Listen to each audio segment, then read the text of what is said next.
वक्त हो गया हमारी खास पेशकश का, जिसमें बात करेंगे कोरोना के रक्त चरित्र की। जी हां, बिहार सरकार का दावा है कि गांवों में कोरोना को फैलने से रोकने के लिए तमाम उपाय किए जा रहे हैं, मगर ये दावे पूरी तरह से झूठे हैं, हवा हवाई है। सच ये है कि संक्रमण की बेतहाशा रफ्तार के बीच सरकारी सिस्टम या तो गांव से पूरी तरह नदारद है या फिर वो भरभरा कर गिर चुके हैं। आज हम आपको जिस गांव की तस्वीर दिखाने जा रहे हैं उसे आप कोरोना काल में देश का सबसे ज्यादा प्रभावित गांव भी कह सकते हैं। जानते हैं क्यों? क्योंकि उस गांव में अब तक 100 से ज्यादा लोगों की मौत हो चुकी है। आप ये रिपोर्ट देखिए और तलाश कीजिए कि सरकार ने जिस सिस्टम के भरोसे गांव को छोड़ दिया है वो सिस्टम आखिर है कहां।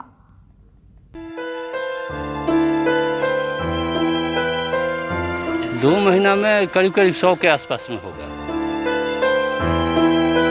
जिस दिन चचा मरे थे मेरा 5 तारीख को 5/5 को, उस दिन 8 आदमी में मौत हुआ है। यह बहुत बुरा हाल है, कोई किसी का कुछ होने वाला नहीं। भोजपुर के इस गांव के हर चेहरे पर एक नामालूम सी दहशत है। दहशत कि जाने कब किस घर से किसी अनहोनी की खबर आ जाए। वो 3 चचा थे और एक भाई था। दहशत कि जाने कब कहां से मातम की आवाजें उठने लगे, और दहशत कि जाने कब वो ना दिखने वाली बीमारी किसको अपनी गिरफ्त में ले ले। कोई में साधन मिलती नहीं है, जाने के बाद में बहुत ज्यादा भीड़ रहती है, कोई डॉक्टर भी नहीं रह पाते हैं वहाँ पर। दहशत का महीने 1.5 महीने का ये दौर इस गांव की 1 नहीं, 2 नहीं, 3 नहीं, बल्कि 100 से ज्यादा जिंदगियां निगल चुका है। जी ये भी पता नहीं चलेगा क्योंकि टेस्ट ही नहीं हो रहा था, कहां से पता चले। कई घर तो ऐसे हैं जहां अपनों के जाने का सिलसिला थम ही नहीं रहा। हमें तो लगता है लपसा बहुत ज्यादा हुई है, लेकिन अब तो हम आंकड़ा नहीं बता सकते। गांव के एक छोर पर मौजूद ये घर तो महीने भर के भीतर 4 अपनों को खो चुका है। आप देख सकते हैं यहाँ पर विनोद कुमार सिंह का पूरा परिवार है, और सबसे खास बात यह है कि सभी लोगों ने अपना सिर मुड़वाए हुए हैं। निश्चित रूप से इस घर में मौत का मातम पसरा हुआ है, और इनसे जानेंगे कि आखिर इनके घर में कितने मौतें हुई है। घर में 4 मौतें हुई हैं। 4 मौत हुई। 4 मौत हुई। सभी लोगों का श्राद्ध कर्म जो था वो एक साथ हुआ है। 4 आदमी का श्राद्ध एक साथ हुआ है। एक दिन आप बता रहे थे कि कोई ऐसा दिन था जो पूरे गांव में करीब 7 से 8 मौत हुई। उसी दिन जिस दिन चचा मरे थे मेरा 5 तारीख को 5/5 को, उस दिन 8 आदमी में मौत हुआ है इसी गांव में। तो आपके घर में जो 4 मौतें हुई है वो कौन कौन थे और उनकी मौत कैसे हुई? वो 3 चचा थे और एक भाई था। वो लोग बीमार चल रहे थे, बीमार के कारण ही मौत हुआ है। जांच तो हुआ नहीं जी। हाँ, बीमारी से ही उनका मौत हुआ है। तो क्या आपके गांव में कोई अस्पताल या कोई स्वास्थ्य केंद्र? स्वास्थ्य केंद्र तो है, लेकिन सब ना के बराबर है, वहाँ ना कोई आता है। अभी तक हमारे गांव में माने कल से जांच शुरू हुआ है, उसके पहले एकदम जांच नहीं हो रहा था। क्या बोला जाता है, इंजेक्शन देने वाले भी गांव में लोग नहीं आ रहे हैं। यानी जो लोग जिन लोगों की मौत हुई, किन्हीं का 13 दिन पूरा नहीं हुआ। उसके 13 दिन पूरा नहीं हुआ। जब एक स्टार्ट हो गया तब तक एक, इसके बाद कल हम लोग का अथी हुआ है, श्राद्ध हुआ है, और इसके बाद हम लोग। तो आप जो बता रहे थे कि 5 तारीख को करीब 7 से 8 मौत हुआ, तो वो किस तरफ हुआ? वो बस पूरा मोहल्ला में हुआ, हम लोग के पूरा मोहल्ला में 8 आदमी का। तो वो क्या कोरोना के कारण या कुछ? कोरोना से किसी का मौत नहीं हुआ है। अच्छा। सब लोग बीमार चल रहे थे, कोरोना से नहीं था। लेकिन जब टेस्ट नहीं हुआ तो कैसे आप कह रहे हैं कि कोरोना से मौत हुई? बहुत पहले से तबीयत खराब था लोग का, अब टेस्ट नहीं हुआ तो हम लोग क्या कहेंगे, वही ना कहेंगे। अगर पूरे 2 महीना की बात करें तो क्या लगता है आपके गाँव में कितनी मौतें हुई? 2 महीना में करीब 100 के आसपास में होगा। आपके गांव में हॉस्पिटल है कि नहीं? अगर है तो उसका स्थिति क्या है? हम लोग के गांव में हॉस्पिटल नहीं है, कोइलवर में हॉस्पिटल है। तो अगर किसी की तबीयत खराब होगी तो फिर आप लोग कहाँ जाएंगे? कोइलवर जाते हैं हम लोग। कोइलवर में साधन मिलती नहीं है, जाने के बाद में बहुत ज़्यादा भीड़ रहती है, कोई डॉक्टर भी नहीं रह पाते हैं वहाँ पर। तो इस कोरोना काल में अगर किसी की मौत हो जाए तो ये भी नहीं पता चलेगा कि मौत की वजह क्या थी? जी ये भी पता नहीं चलेगा। क्योंकि टेस्ट ही नहीं हो रहा है तो कहाँ से पता चलेगा। लेकिन ये काफ़ी मायने रखता है ना कि 2 महीने में 100 से ज़्यादा मौत हुई है। हाँ वो तो मायने रखती है, क्योंकि इसलिए उन लोग का जो हमारे घर में भी अगल बगल में भी जो मौत हुई हो वो साधारण मौत हुआ है, लोग पहले से बीमार थे।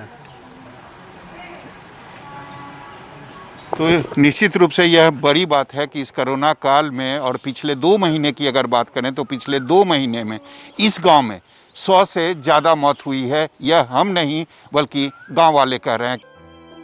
विनोद ने ही अपनों को नहीं खोया।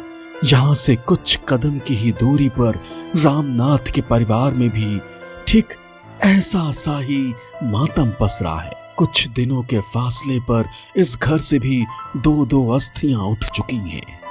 यह शिवनाथ सिंह का घर है, आप देख सकते हैं।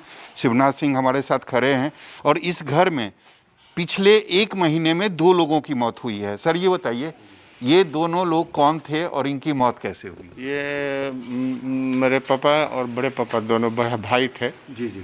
8-10 साल के आगे पीछे 85 वर्ष लगभग मेरे पिताजी का था उम्र और बड़े पापा जी का था 95 वर्ष।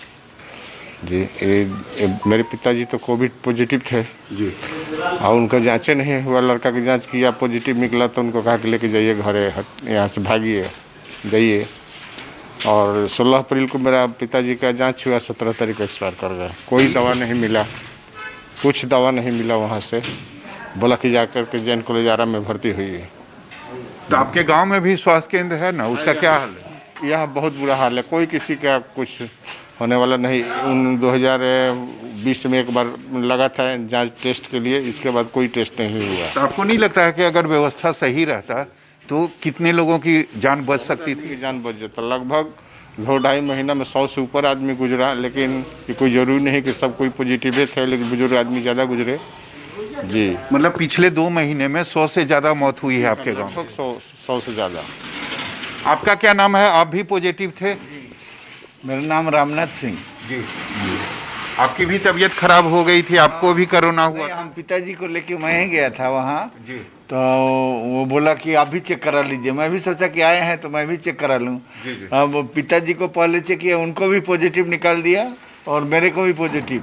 ठीक है। और वहाँ से बोला कि आप लोग देने दिए, और मतलब लिख के दिया पुर्जा पर कि आप जैन कॉलेज क्वारंटाइन सेंटर में चले जाइए दोनों आदमी। मगर हम लोग वहाँ इसके चलते, हमारा स्पाइन का ऑपरेशन है, पिताजी को भी था, तो इसलिए हम लोग को लेटरिन वगैरह करने में दिक्कत है, इसलिए हम लोग घर में आके अपना क्वारंटाइन हो गए। अच्छा, वहाँ 16 तारीख को करीब 3 से 4 के बीच में वहाँ चेकअप हुआ, और 17 तारीख को 4:10 में उनको चाय दिया। मैं भी चाय लिया, काढ़ा, और 2 बिस्किट खाए, हम भी खाए। और 4:30 के करीब एकाएक उनका वोमिटिंग हुआ, और बताइए रिपोर्ट लेने गए? हाँ, अच्छा, रिपोर्ट लेने गए तो वहाँ रजिस्टर में नाम ही नहीं है। एक आदमी बोला कि रजिस्टर में नाम ही नहीं है, और वहाँ बाद में फ़ोन आया इनको कि निगेटिव है। मगर जहाँ मेरा चेक हुआ था वहाँ मेरे को नंबर याद है। हमारा 121 नंबर था पिताजी का, और मेरा 122। यानी टेस्ट हुआ, रिपोर्ट मिला ही नहीं, और जब रिपोर्ट लेने के लिए ये लोग गए थे तो पता चला कि आपका टेस्ट ही नहीं हुआ है। तो ये विडंबना है बिहार सरकार की, बिहार के स्वास्थ्य व्यवस्था की। इस पूरे परिवार में मातम छाया हुआ है, क्योंकि ये जो परिवार है ये अपनों को खोया है। हर घर की करीब करीब यही कहानी है। यहाँ हर दूसरा शख्स बीमार है और हर दिन किसी न किसी की मौत की खबर आती है। लोग लगातार मर रहे हैं, मगर इनकी सुध लेने की फुर्सत किसी को नहीं। टेस्टिंग और वैक्सीनेशन की बात तो खैर भूल ही जाइए। विजय जी, ये बताइए कि आपके पिताजी की मौत कैसे हुई? मेरे पिताजी ठीक ठाक ही थे। सुबह 6:25 पर घर से लाए और डेथ कर गए। कितने दिन पहले की बात है ये? 2 तारीख को हुआ। 2 तारीख की? हाँ। तो क्या कोरोना था उनको? अब तो जांच हुआ रही था तो पता नहीं। तो आपके गांव में स्वास्थ्य व्यवस्था का क्या हाल है? जो प्राथमिक स्वास्थ्य केंद्र है उसका क्या हाल है? उसका तो मतलब आना जाना कुछ है ही नहीं है, हम लोग के पास नहीं होता है। तो अगर तबीयत खराब होगी आप लोगों की तो कहाँ जाएंगे फिर? हम लोग कोयलवर जाते हैं हॉस्पिटल वगैरह। सरकारी मदद कुछ भी नहीं मिलता कुछ है? भी नहीं है, कुछ नहीं। ये बताइए कि अगर पिछले 2 महीने की बात करें तो आपके गांव में कितनी मौत हुई है? हमें तो लगता है सब बहुत ज़्यादा हुई है, लेकिन अब तो हम आंकड़ा नहीं बता सकते। गांव में स्वास्थ्य व्यवस्था का बुरा हाल है, कोरोना टेस्ट नहीं हुआ, लोग मरते चले गए और आज उनके मरने का कारण भी नहीं पता है। नीतीश सरकार का दावा है कि सरकार गांव में महामारी को रोकने के लिए पूरी तरह सतर्क है, मगर भोजपुर के इस गांव का न थमने वाला मातम बताता है कि वो दावे कितने सरकारी हैं, कितने खोखले हैं और कितने झूठे हैं। और जानते हैं सच क्या है?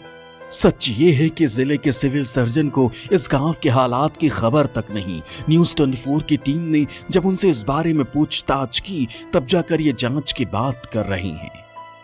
जांच के लिए तो पहले भी कैंप लगा के होता था, हर जगह हुआ है, वहाँ क्यों नहीं हुआ है ये तो हम प्रभारी से पूछेंगे। और आजकल तो मोबाइल व्हीकल निकला है, मोबाइल व्हीकल पर टेस्टिंग का भी सुविधा है, वैक्सीनेशन का भी सुविधा है, दोनों सुविधा है, तब तक कोई प्रॉब्लम कहीं नहीं होना चाहिए। वही सरकारी पूछताछ, वही सरकारी जांच और वही कार्रवाई का सरकारी भरोसा। उस वक्त जब बिहार के गांवों में महामारी फर्राटा रफ्तार से बढ़ रही है, तब भी सूबे का हेल्थ सिस्टम अपने उसी पुराने कछुए की चाल से चल रहा है। सौरभ कुमार, भोजपुर न्यूज़ 24। नमस्कार, मैं हूं मानक गुप्ता। अगर आपको हमारा ये वीडियो पसंद आया हो तो इसे लाइक और शेयर जरूर करें। और हाँ, हमें सब्सक्राइब और फॉलो करना ना भूलें ताकि आप देश और दुनिया की कोई खबर मिस ना करें। चाहे कोई ब्रेकिंग न्यूज हो या कोरोना वायरस से जुड़ी कोई भी अपडेट, पॉलिटिक्स हो या आपकी जेब से जुड़ी कोई खबर, इलेक्शन की कोई न्यूज हो, कोई कंट्रोवर्सी हो या फिर कोई वायरल वीडियो, सब कुछ मिलेगा न्यूज़ 24 पर। तो जुड़े रहिए हमारे साथ और देखते रहिए न्यूज़ 24।